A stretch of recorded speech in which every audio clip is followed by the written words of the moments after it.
Hi everyone, Johnny here. Just want to plant another seed of hope in your heart today. Isaiah 26:3 reads, "And you will keep him in perfect peace whose mind is stayed on you because he trusts in you." That verse actually reads in the original, "You will keep him in shalom, shalom." I want to focus on that for just a moment. Shalom, shalom. Anytime the Lord repeats himself in Scripture, that's a megaphone. Pay close attention to what he's saying. What does shalom mean? Oh, that's a big word. Yes, it means peace, but it means so much more than peace.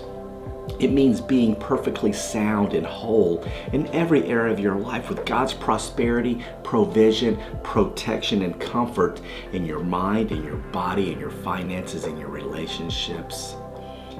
Every area of your life being touched by the power, peace, presence, and provision of God. He will keep you in shalom, shalom when your mind is stayed on him. Be encouraged today. God bless you.